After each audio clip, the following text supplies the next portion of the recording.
10 things you should never say to an autistic child. If you ever said even one of these things, you might have unknowingly damaged a child's self-esteem for life, because the wrong words can shatter their confidence, trigger anxiety, and make them feel broken, even when you have good intentions. And here's the scary part. Most people who say these things think they're being supportive. I've spent 10 years in early childhood education, studied hundreds of books and peer-reviewed research papers, and worked with thousands of children, including many on the autism spectrum. And I've distilled all the knowledge into this video. You're going to discover 5 of the most common but dangerous phrases and 5 less obvious ones that even trained professionals still get it wrong. I'll also give you the exact words to say instead, words that build trust, connection, and emotional safety. Skip this video if you want to keep making the same painful mistakes, but if you want to protect the emotional well-being of an autistic child, you need to know this before it's too late. And don't miss the final point, it's the most dangerous of them all. If you skip it, the whole framework could fall apart. Let's get into it. Tip 1. You don't look autistic. What if I told you the most offensive phrase people say to autistic children is often meant as a compliment? You don't look autistic. But autistic isn't something you look like. It's not a costume. It's a neurodevelopmental condition, invisible and unique in every child. Saying this is like telling someone with chronic pain, you don't look like you're hurting. It invalidates their reality.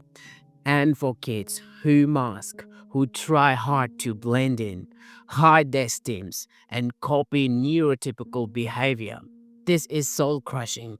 You are erasing their invisible effort. Research from the Journal of Autism and Developmental Disorders show that masking is linked to anxiety, depression, and suicidal thoughts. What to say instead?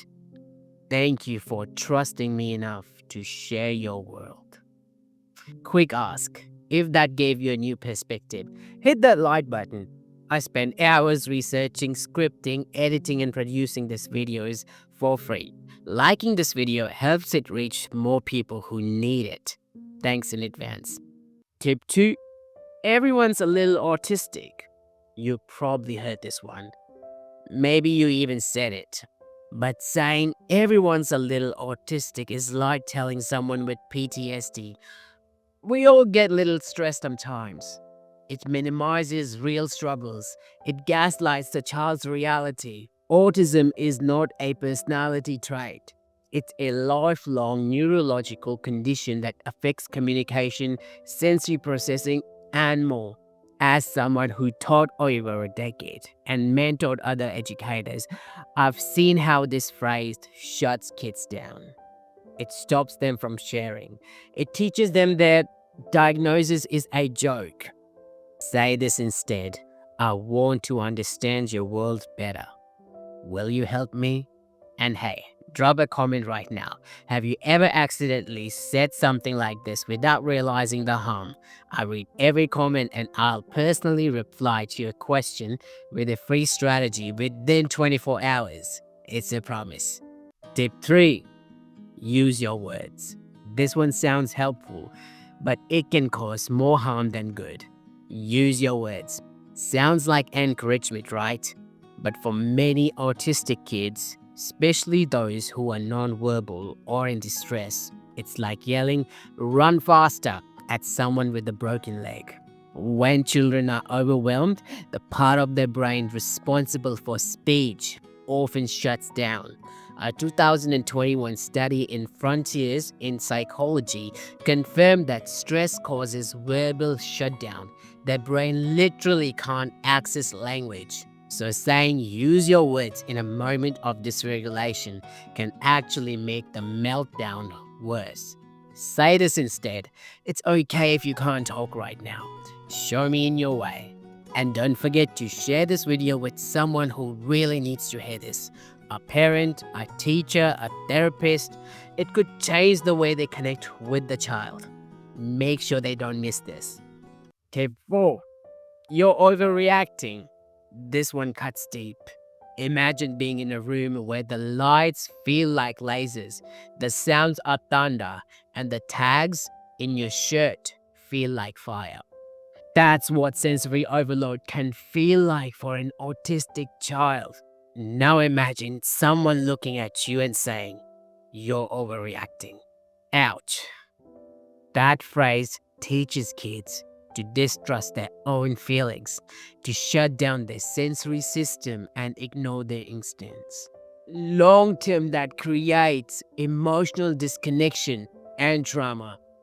Try this instead. I can see this is really hard for you. Let's figure it out together. And if you're getting value from this video so far, subscribe, because next week I'm diving into emotional regulation strategies for meltdowns. And trust me, you don't want to miss that. Hit subscribe so you don't fall behind. Tip 5. What's wrong with you? What's wrong with you? Said in frustration, in sarcasm, in stress, this question doesn't just sting. It tells a child, "You are broken."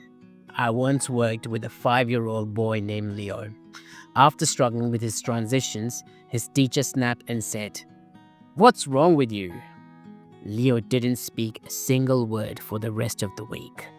Not because of punishment, because his identity felt under attack. There's nothing wrong with being autistic. The problem is in the child. It's a lack of understanding. Say this instead. How can I help you feel safe right now? What are you struggling with right now? Drop it in the comments. Behavior challenges, communication, daily routines, and I'll give you a personalized tip in 24 hours. No strings attached. And also tell me what you want the next video to be about.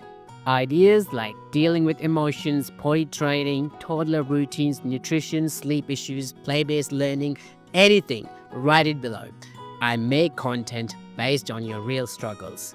Here's something most people don't know. Toddlers as young as 18 months can start showing empathy, but only if they're taught the right way. Now here's the twist. Most parents and teachers accidentally kill empathy every single day with just one common phrase. So here's the question. What's the number one phrase that destroys empathy in toddlers? You'll find the shocking answer and what to say instead in this next video right here. How to teach toddlers good manners. Trust me, you're not ready for what's inside that video and you need to know before it's too late. Click it now and remember, you've got this and I've got your back.